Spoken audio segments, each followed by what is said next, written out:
Hello students, myself Sarita, Department Physics from GNC Sirsa.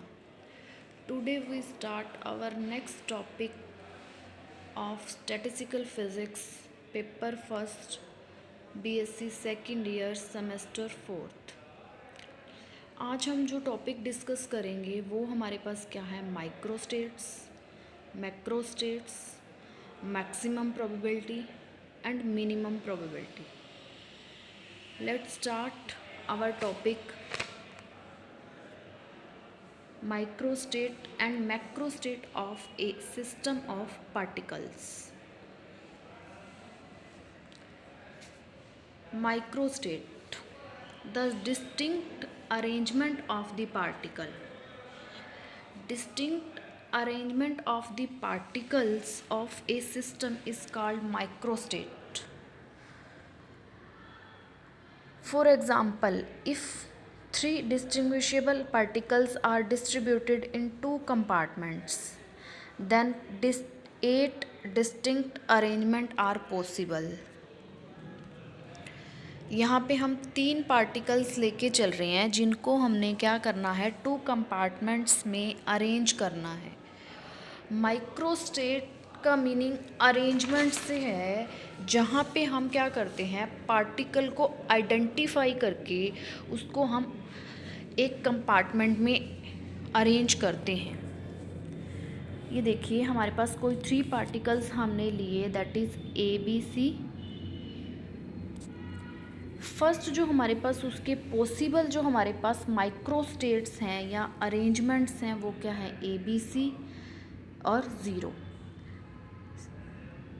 और 3. ये हमारे पास जो अरेंजमेंट होगा ये किसके लिए होगा, 3 0. इसका मीनिंग क्या है कि आपके पास एक कंपार्टमेंट में तीनों के तीनों पार्टिकल्स हैं और सेकंड में क्या है, 0. अब हम 2 और 1 का लेके चलें अगर माइक्रोस्टेट, कि आपके पास एक कंपार्टमेंट में 2 पार्टिकल्स हों और एक में 1 हो, तो उसके लिए हमारे पास अरेंजमेंट क्या है, A B comma C, A C comma B, B C comma A. और ये देखिए ये हमारे पास क्या है, A comma B C, B comma A C, C comma A B और 0 और ए बी सी. मतलब जो हमारे पास माइक्रोस्टेट्स हैं 3 पार्टिकल्स को अरेंज करने की, वो टोटल नंबर ऑफ माइक्रोस्टेट्स कितनी है, 8. ये देखिए 3 0 0 3 2 1 या 1 2. ये हमारे पास क्या है, इनकी मैक्रोस्टेट हैं. इन मैक्रोस्टेट में जो टोटल नंबर ऑफ माइक्रोस्टेट्स हैं वो कितनी है, 8. There are 8 microstate in which the system can exist. Thus a microstate is the distribution of distinguishable particles among themselves. Each microstate to the system has the same prior probability. Microstate के अंदर हम arrangements की बात करते हैं. मैंने आपको last lecture में हमने स्टडी किया था कम्बिनेशन एंड अरेंजमेंट. कम्बिनेशन के अंदर हम ग्रुपिंग की बात कर रहे थे कि कितने ग्रुप्स में हम डिवाइड कर सकते हैं पार्टिकल्स को, that is related to the macrostate. और माइक्रोस्टेट के अंदर हम आइडेंटिफाई करके पार्टिकल को कंपार्टमेंट के अंदर, बॉक्स के अंदर अरेंज करते हैं, दैट इज़ अरेंजमेंट या फिर माइक्रोस्टेट. अब हम स्टडी करते हैं मैक्रोस्टेट. ये देखिए macrostate the arrangement of A particle of a system without distinguish them from one another, called macrostate of a system. For example, if 3 particles are to be distributed in 2 compartments, ये देखिए distributed 2 compartments without distinguish among the particles, कि हमने particles को identify नहीं करना कि कौन सा ए है या बी है या सी है. Then there are 4 possible arrangement are as follows. ये देखिए 3 पार्टिकल्स हमने लिए ए बी सी. अब इनको हमने 2 कंपार्टमेंट में अरेंज करना है. अब मैक्रोस्टेट आ रहा है नाम, तो किसकी बात आ रही है, अरेंजमेंट की. That is macro state, sorry हम अरेंजमेंट नहीं कहेंगे, कम्बिनेशन, दैट इज़ ये हमारे पास क्या है, अरेंजमेंट 1 ABC 0, यानी कि एक कंपार्टमेंट में क्या है, तीनों के तीनों पार्टिकल हैं और सेकंड में क्या है, 0। जो आपके पास अरेंजमेंट 2 है वो क्या है कि आपके पास एक कंपार्टमेंट में 2 पार्टिकल और नेक्स्ट में क्या है, 1। तो AB, C और AC, B और BC, A। नेक्स्ट जो है वो क्या कहता है कि कंपार्टमेंट, एक कंपार्टमेंट में क्या है, एक, और दूसरे में क्या आएंगे, 2। तो ये हमारे पास जो मैक्रो स्टेट हैं वो क्या, माइक्रो स्टेट जो इसकी आएंगी वो क्या आएंगी, A, BC, B, AC और C, AB। और फोर्थ जो हमारे पास अरेंजमेंट है वो क्या है, 0 3, यानी कि आपके पास फर्स्ट कंपार्टमेंट में क्या है, 0 और सेकंड में क्या है, तीनों के तीनों पार्टिकल्स हैं ABC। तो ये आपके पास टोटल नंबर ऑफ जो मैक्रो स्टेट्स हैं वो हमारे पास क्या हैं, यहाँ पे ये देखिए टोटल नंबर ऑफ 4 आपके पास मैक्रो स्टेट हैं, 4 पॉसिबल अरेंजमेंट्स बनेंगे उनके। तो ये देखिए each one of them is called macro state of a system. Thus the number of particle in 2 compartment define the macro state of the system. Macro state in which there are 2 particles in 1 compartment and 1 another is donated by 2,1।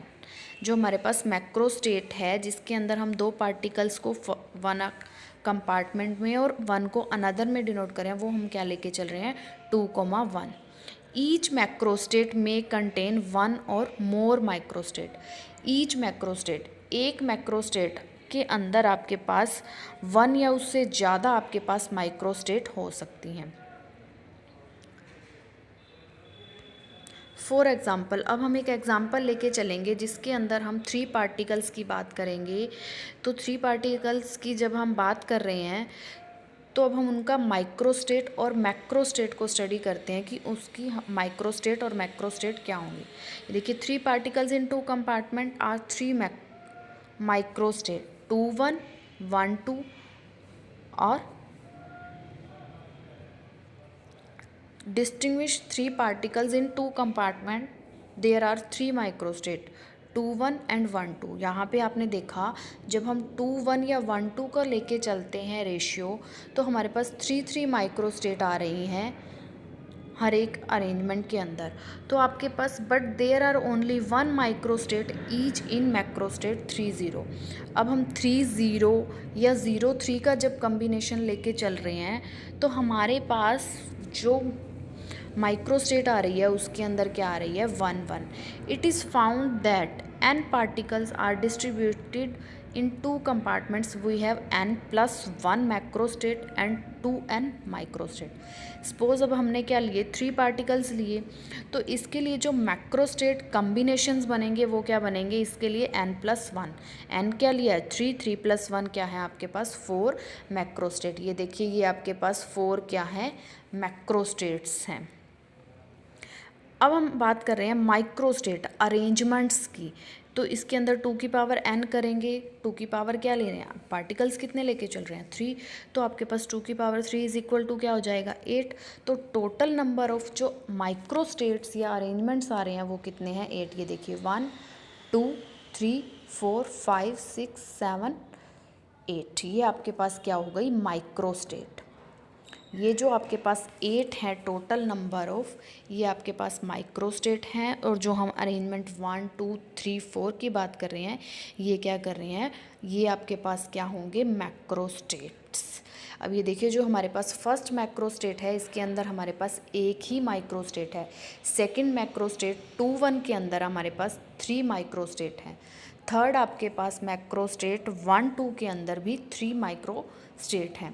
Fourth आपके पास 0,3 के अंदर भी एक microstate है। तो each macrostate में contain 1 और मोर microstates. ये तो हमारे पास क्या था, माइक्रोस्टेट्स एंड मैक्रोस्टेट्स। अब हमने जो स्टडी करना है वो आपके पास क्या है, combination possessing maximum probability and combination possessing minimum probability. पहले हम जो बात करेंगे वो किसकी बात करेंगे, कम्बिनेशन पोसेसिंग मैक्सिमम प्रोबेबिलिटी। कि आपके पास किसी भी टास्क को करने के लिए मैक्सिमम जो उस टास्क की मैक्सिमम प्रोबेबिलिटी आएगी वो कैसे आएगी, combination possessing maximum probability. Then next जो हम डिस्कस करेंगे वो क्या होगा, मिनिमम प्रोबेबिलिटी। अब ये देखिए, if N similar coins are tossed simultaneous for a large number of times, let us now find out which of n plus 1 combination HR or TS has maximum probability। HR और TS का meaning यहाँ पे क्या है, R coins having their tops up and n minus R is equal to S means tails कितनी बार up आएगा, और जो आपके पास आर है वो क्या शो कर रहा है, एच आर मीन्स कि कितनी बार मैक्सिमम आपके पास हेड्स जो आएगा वो टॉप अप में आएगा। ठीक है, अब हमने पी आर कोमा एस, इसके लिए जो आपके पास फॉर्मूला है वो क्या है, N C R divided by 2n। अब एन सी आर को जब हम ओपन करेंगे तो N factorial divided by R factorial और एस फैक्टोरियल इंटू में 1/2n फैक्टोरियल है। अब हमने मैक्सिमम प्रोबेबिलिटी फाइंड आउट करनी है, तो आपके पास P R comma N minus R आपके पास क्या है, एस, यानी कि टेल कितनी बार मैक्सिमम होगा, is equal to P R comma S is equal to N C R upon में 2n फैक्टोरियल। अब आपके पास जो एन सी आर है वो हमारे पास क्या है, ये देखिए, n factorial n minus R factorial into में r फैक्टोरियल इंटू में क्या हो जाएगा 1/2n। ये जो आपके पास p r कोमा s है that is p maximum probability हमारे पास कब आएगी। अब मैक्सिमम प्रोबेबिलिटी के लिए जो हमारे पास कम्बिनेशन होगा, कब आपको मैक्सिमम प्रोबेबिलिटी मिलेगी, जब हम किसी एक्सपेरिमेंट को परफॉर्म कर रहे हैं और कम्बिनेशन आपके पास क्या हो, मैक्सिमम प्रोबेबिलिटी का हो, तो सक्सेस रेट को हम टोटल रेट का हाफ करेंगे, तभी आपके पास मैक्सिमम प्रोबेबिलिटी मिलेगी। अब मैक्सिमम प्रोबेबिलिटी आपकी किस पे डिपेंड कर रही है, n माइनस आर और r फैक्टोरियल पे। अब आप r को अगर डिक्रीज़ करते हो, r की वैल्यू कम करते जाते हो, तो n माइनस आर क्या कर जाएगा, इंक्रीज़ करेगा। अगर n माइनस आर बढ़ रहा है तो इसका मतलब आपके पास न्यूमरेटर की वैल्यू क्या होगी, डिक्रीज़ करेगी। पर हमें मैक्सिमम प्रोबेबिलिटी चाहिए, तो हमने क्या करना है, n माइनस आर को डिक्रीज़ करना है। अब आपके पास ऐसी कौन सी वैल्यू होगी r की जब आपके पास मैक्सिमम प्रोबेबिलिटी मिले, तो मैक्सिमम प्रोबेबिलिटी के लिए r की जो वैल्यू बनेगी वो क्या बनेगी, इज़ इक्वल टू n/2। जब आप टोटल नंबर ऑफ एक्सपेरिमेंट को जितनी बार हम परफॉर्म कर रहे हैं उसका हाफ कर देंगे, तो आपके पास प्रोबेबिलिटी जो आएगी वो क्या आएगी, मैक्सिमम आएगी। देखिए, hn/2 tn/2 is denoted by pn/2 और n/2। अब p मैक्सिमम के लिए आपके पास n को क्या, r की वैल्यू हम क्या लेके चलेंगे, n/2। अब r की वैल्यू n/2 किसके इक्वल होगी, सपोज करो हम एक्सपेरिमेंट को 10 बार परफॉर्म कर रहे हैं, ठीक है, तो आपके पास n इज़ इक्वल टू क्या होगा 10 और r आपके पास क्या हो जाएगा 5। मतलब क्या है कि जब आपके पास r की वैल्यू उस नंबर ऑफ टाइम्स के हाफ होगी, टोटल n के हाफ होगी, तब आपके पास क्या मिलेगी, मैक्सिमम प्रोबेबिलिटी मिलेगी। ये देखिए, ये आपके पास p मैक्सिमम प्रोबेबिलिटी के लिए जो फार्मूला आ रहा है वो क्या आ रहा है, p maximum is equal to p n/2 n/2 n c n/2 2n n factorial n minus n/2 factorial n/2 factorial into में 1/2n। तो आपके पास जो फॉर्मूला बनेगा p मैक्सिमम का वो क्या होगा, n factorial divided by n/2 factorial का स्क्वायर इंटू में 1/2n।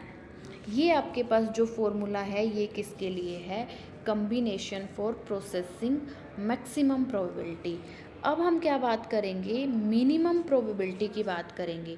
मिनिमम प्रोबेबिलिटी आपके पास कब मिलेगी, जब आर की वैल्यू क्या होगी 0 और क्या होगी इक्वल टू n, तभी आपको क्या मिलेगी, मिनिमम प्रोबेबिलिटी मिलेगी। तो if n similar,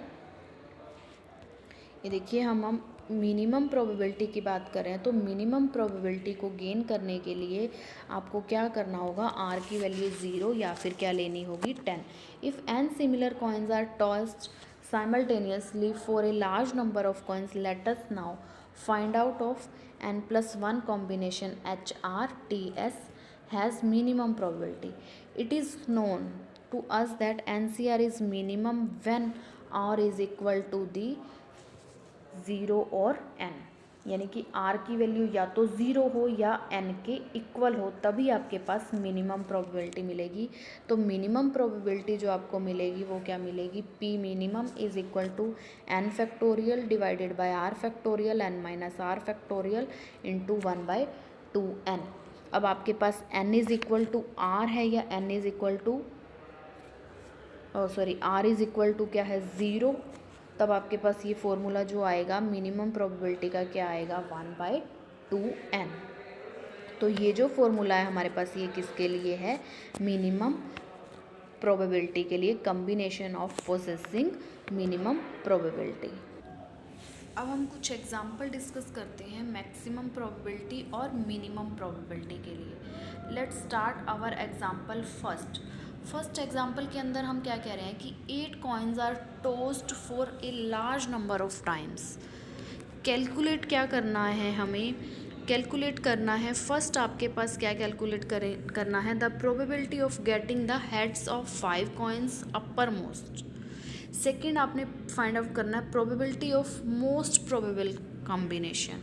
and third आपके पास क्या है, probability of least probable combination. अब इसके अंदर हमने मैक्सिमम प्रोबेबिलिटी निकालनी है और इसके अंदर हमने मिनिमम प्रोबेबिलिटी फाइंड आउट करनी है।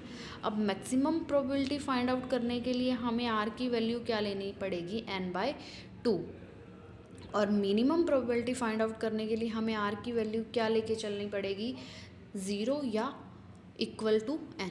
अब फर्स्ट जो केस है इसके अंदर तो इन्होंने हमें दे दिया कि heads of 5 coins uppermost. तो फर्स्ट के लिए जो सोल्यूशन है देखिए, the probability of combination of HRTS is given by PRS is equal to n factorial divided by r factorial s factorial into में 1/2n। अब आपके पास 5 किसके इक्वल है, n माइनस r के इक्वल है। In the case n is equal to क्या है 8 और r आपके पास क्या है 5, तो s की वैल्यू आपके पास क्या होगी, यहाँ पे देखिए ये आपके पास s था, मैंने गलती से 5 बोल दिया। s की वैल्यू आपके पास किसके इक्वल होती है n माइनस r के, तो s आपके पास क्या होगा 8 माइनस 5। हम कितने कॉइन्स लेके चल रहे हैं 8, तो s की वैल्यू आपके पास क्या होगी 8 माइनस 5 इज इक्वल टू 3। अब probability of getting head of 5 coins up, कि 5 कॉइन्स के अंदर आपको हेड्स अप मिले, तो probability of 5h and 3 tales. ये देखिए आपके पास क्या है, एट फॉर्मूला हमने ये दिया हुआ है, तो हमारे पास 8 फैक्टोरियल किसके इक्वल हो या n factorial, total number of coins जितने हैं। अब 5 टाइम्स हमें क्या चाहिए हेड, तो इसकी वैल्यू हमारे पास क्या है r। 5 फैक्टोरियल s की वैल्यू हमारे पास क्या है s इज इक्वल टू 3, तो इसका हम क्या ले लेंगे 3 फैक्टोरियल इंटू में 1/2। इसको सॉल्व करोगे तो हमारे पास जो रिजल्ट आएगा वो क्या आएगा 7/32। अब हमने जो नेक्स्ट केस स्टडी करना है, नेक्स्ट केस हमारे पास क्या है मोस्ट प्रोबेबल कम्बिनेशन। अब मोस्ट प्रोबेबल कम्बिनेशन के लिए हमारे पास जो कंडीशन है वो क्या है, r इज इक्वल टू किसके होना चाहिए n/2 के। तो अब r is equal to n/2 है, तो हमारे पास ये देखिए p maximum is equal to n factorial divided by n/2 factorial का स्क्वायर इंटू में 1/2n। ये देखिए आपके पास क्या है 8 नंबर ऑफ कॉइन्स है, 8 factorial divided bye 4 factorial into 4 factorial into में 1/2 की पावर 8। तो सॉल्व करेंगे तो हमारे पास जो मैक्सिमम प्रोबेबिलिटी आएगी, मोस्ट प्रोबेबल कम्बिनेशन होगा वो क्या होगा 35 बाय में 128। सिमिलरली अब हमने क्या करना है, लीस्ट प्रोबेबल स्टेट यानी कि मिनिमम प्रोबेबिलिटी फाइंड आउट करनी है। तो मिनिमम प्रोबेबिलिटी फाइंड आउट करने के लिए हमारे पास n की वैल्यू क्या होनी चाहिए, आपके r की वैल्यू आपके पास क्या होनी चाहिए, इज इक्वल टू 0 या फिर इक्वल टू n। तो उस मिनिमम प्रोबेबिलिटी फाइंड आउट करने के लिए हमारे पास फॉर्मूला क्या है, p minimum is equal to 1/2n is equal to 1/2 की पावर 8 इज इक्वल टू किसके बाय हो गया। जो आंसर आएगा मिनिमम प्रोबेबल स्टेट के लिए या लीस्ट प्रोबेबल स्टेट के लिए वो क्या होगा 1/256।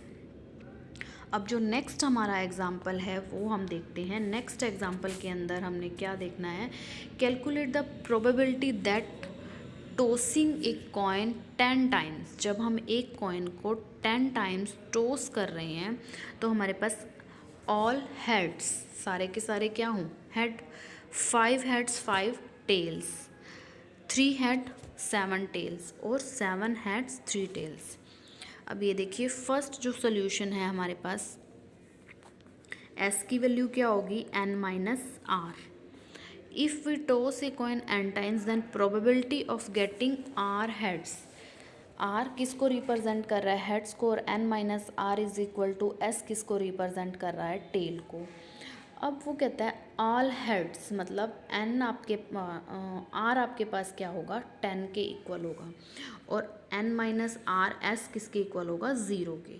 तो ये फर्स्ट केस जो हमारा आ रहा है वो क्या है p10 0 यानी कि 10 टाइम्स 10 आपको क्या मिले, सारे के सारे हेड्स मिले।